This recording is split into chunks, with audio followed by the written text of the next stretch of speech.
guys, what's up? It's Sarah from Attention Canine Training, and in this video I'm going to be talking to you guys about prong collars. Right, it looks like a torture device. I get it. I know it does, but it's not. Well, a prong collar looks like this. It is a training collar with rounded prongs used to give information to a dog. So think of it like power steering for a dog. It's a great tool, and what it does is it just goes around the dog's neck, and it's supposed to sit high, so like up here, right under their ears and below their chin. So I'm going to show you later on in the video what it looks like when it's fit properly and what it looks like when it's fit improperly. So with prong collars, there's a few different sizes and there's also a few different brands. I use and recommend Hermsprenger. I think their prong collars are great quality. They're easy to get in and out of the links. So the sizing, however, there's, I believe, 4 different sizes.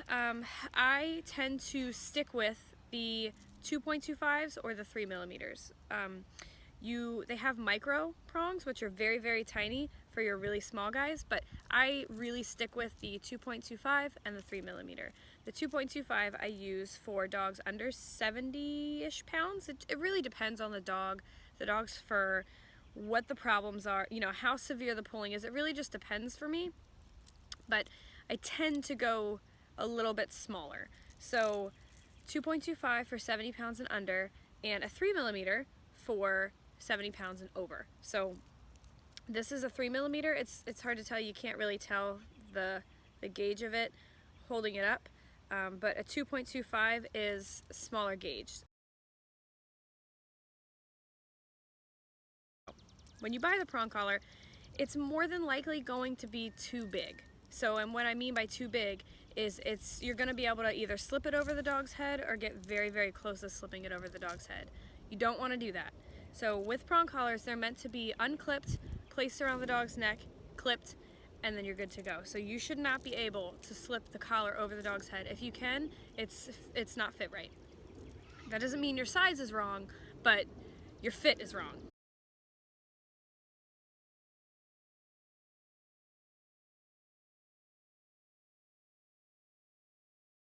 And when you unclip the prong collar, you put 2 fingers under the prong that you're trying to take out, push it up, and pull it out. Super easy stuff.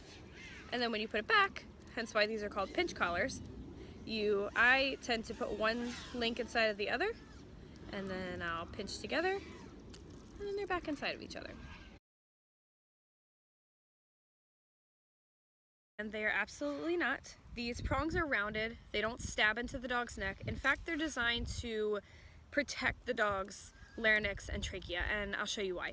So I'll pull my sleeve up for this. So when you put the prong collar on and it's fitted right, you place it on and it should be snug. So snug, this is obviously too big of a gauge for my arm, but the cool thing is, and I'm going to show you, I'm going to compare it to a flat buckle and to a slip lead, but notice how when I pull and I put pressure, notice how there's pressure all the way around.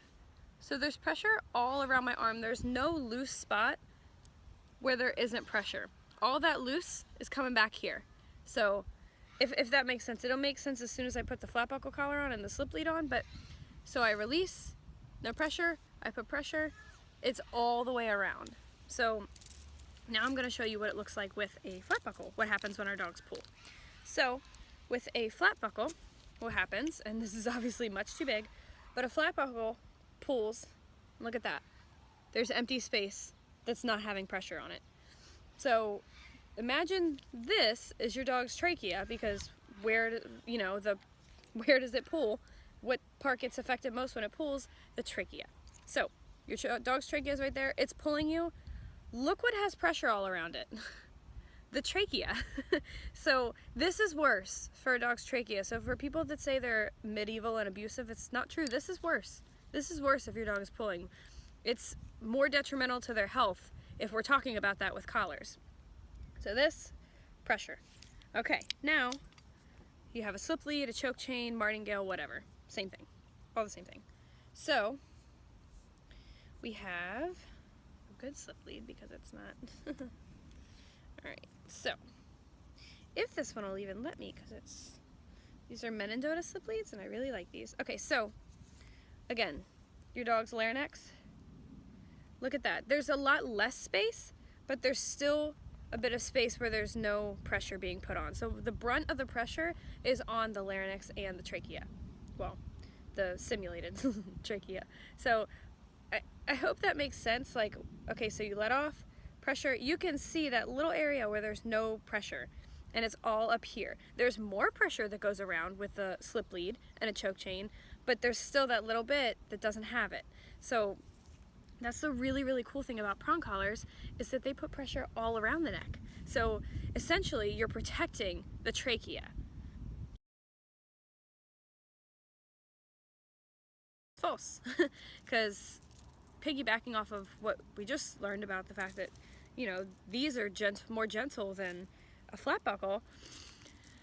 The thing is that if that were true, your dog would view it choking as a result of it pulling as you doing it, and it would then hate you, if that's where we're going with that. And that's not true.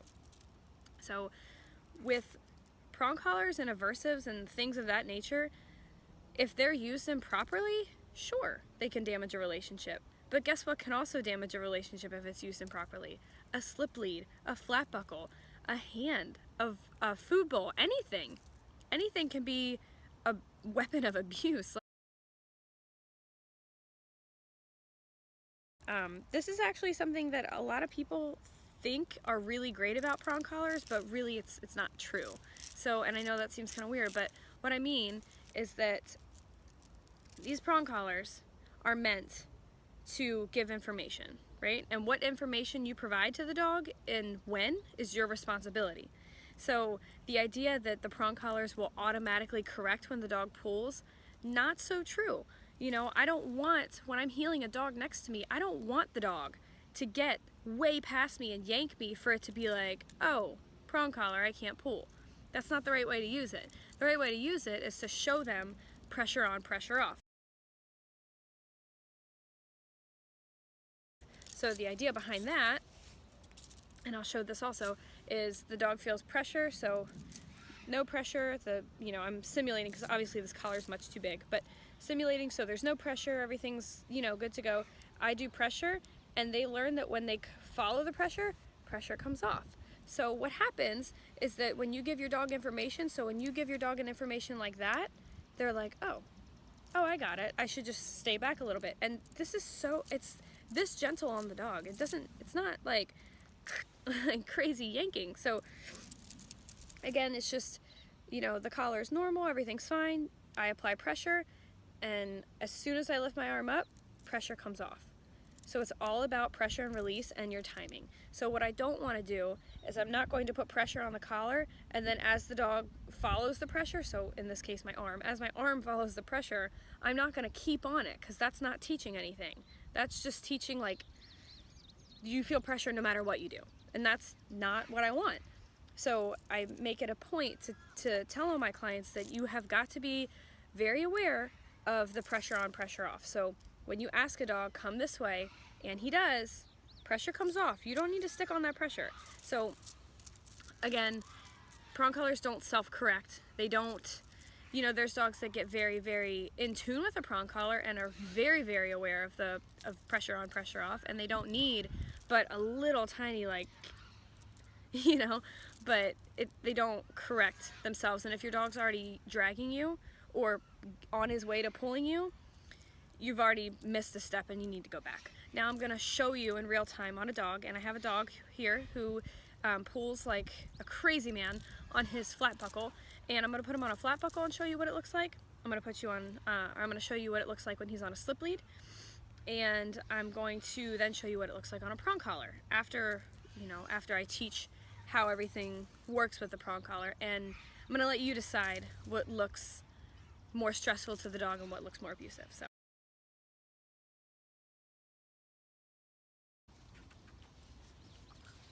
Okay, so this probably looks familiar. This is a dog on a flat buckle. He is about 50 pounds,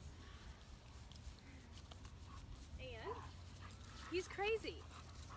He pulls a bunch on his flat buckle, and not to, give myself any credit, but I'm pretty strong, and So is he.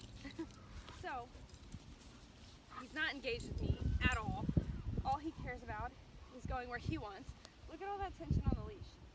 It's insane, right? It's crazy. Let him. And I'm sure you all know exactly what this looks like.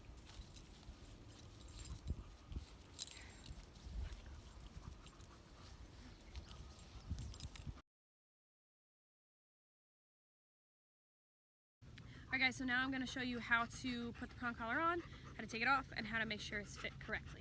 So, I'm going to unclip the prong collar. No. I'm going to put it up here, if you can see that.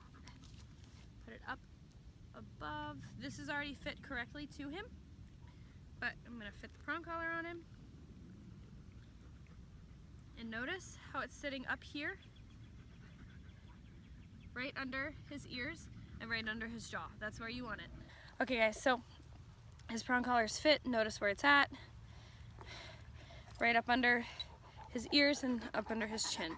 That is where you want it. So now I'm going to show you how to introduce it. Hi buddy. You see daddy back there? Alright, so a few things when you're introducing it. You want to make sure you are very aware of your leash pressure and when you're putting it on and when you're taking it off. So this is an exercise that takes about maybe 5 to 10 minutes, not long, but you really want to make sure you focus on it and do it and don't skip it, because skipping this and placing a prong collar improperly or sizing it wrong can make all the difference. All those things can make the prong collar completely ineffective. So notice when I say pressure, notice that the leash is tense and there's tension on the leash. So, and then when he immediately gives into the pressure, pee break. When he gives into the pressure, I immediately release pressure on the leash. So I'll immediately loosen the leash. So it's gonna look like pressure, pressure, and then nothing. So try to pay attention to that, because that's exactly what you're gonna want to do. So, good boy, good boy. Pressure, pressure, pressure, pressure, pressure, off. Good boy, good boy. And I like to do lots of praise.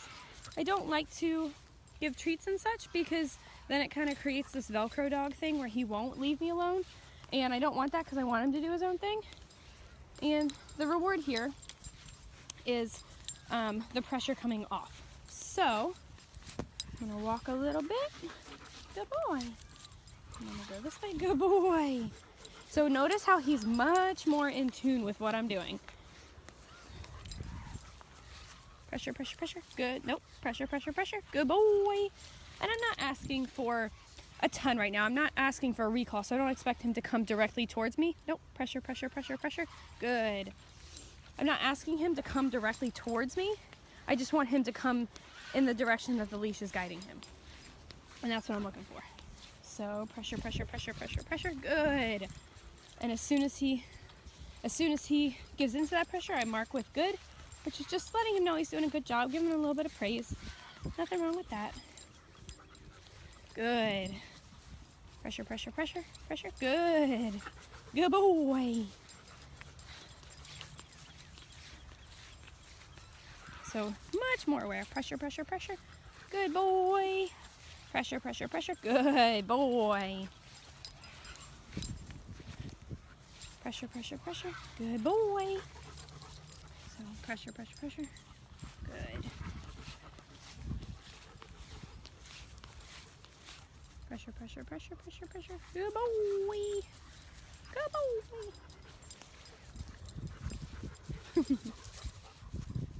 Pressure, pressure, pressure. Good. So now this is just the introducing stage. This is not what your walk is going to look like, which I'm sure some of you, no, pressure, pressure, there's a ball over there. I'm sure some of you would be like, that would be fantastic if I could just have that. But we raise the bar around here. We don't like just loose leash as our norm. We like heeling and then loose leash on occasion. So I'll start to kind of jog with him, let him do his thing. Pressure, pressure, pressure, pressure. Good boy. Good boy. And these are like, Sam, come on, Bob. Sam's like, I'm out of here. So Bless you. So when I do, when I get into really healing with them, I'll do what's called a 180, which is where I walk in one direction, pressure, pressure, pressure, good boy. I'll walk in one direction and immediately flip around and go the other way, giving a little leash pop. And I do that for the dog. I do that for the dogs that they really struggle with trying to get ahead. So what I'm doing now is kind of like a halfway 180 where I'll get him, what are you doing, Bob? I'll get him to kind of pick up the pace. So we'll jog a little bit, and then I'll say, nope, pressure, pressure, pressure, good boy. Nope, pressure, pressure, pressure, good boy, good boy. See what I mean by power steering? It takes so much less. So I'll pick up the pace, pick up the pace, pick up the pace, let him kind of get a little bit ahead. Here comes Sam. And then I'll pressure, pressure, pressure, good boy. So pick up the pace, good boy. And pressure this way, good boy.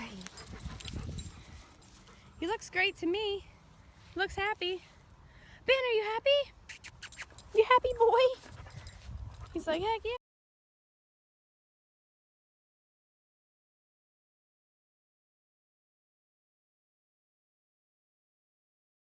Dogs. So I want to correct for small infractions. And what I mean by that is I want to give him information before he's dragging me and when he's just a step ahead of me than when he's dragging me, because 9 times out of 10, if not 10 times out of 10, the information that I'll have to give before he's dragging me, when he's just like a couple steps ahead of me, is going to be so much lighter and so much more gentle and effortless than if he's already dragging me. So I'm going to show you when to give information and how to give it, and what to give based on what the issue is. So I want you to be calm, relaxed, confident, just ready to go for a walk, no big deal. So I will go like this, hold the leash like so, and then I'll say, let's go. And then I'll give him information, and then we walk, and then obviously your walk would not look like this because you'd be a lot longer. So when I walk, I don't want any sniffing, no marking, no barking, no lunging. Those are the rules. So when I go for a structured walk, it means business and it's work. So this is actually a lot more tiring for your dog, and they have to focus a lot more because they're going slower. When they're dragging you down the street, they're not thinking about anything, they're not focusing on anything, so it's like they're not even tired. So you'll notice after a structured walk, your dogs are much more tired than they are after they drag you down the street. You end up being less tired. It like flips the role. So let's go. So when I walk him, notice how I'm going to give him information before his nose even gets to the ground and before he gets ahead of me. Let's go. So I need him to yield to me. So I'll do a little voiceover over this part so it's easier to hear me, because when I'm all the way back there you won't be able to hear me. So just notice when I give a little pop, a little bit of information, how gentle it is, and notice when I do it. So when I do it, think to yourself, is he sniffing? Is he ahead of her? Is he trying to mark, which he probably won't do? Is he about to bark? Is he lunging? Is he, looking very alert and zoned in on something? What is he doing? And trying to analyze him, and that'll help you better focus on your dog and see what your dog's doing and when you need to correct. Because I notice a lot of people correcting too late, and then the later you correct, the harder you correct, the more you correct, and the less effective. So let's go.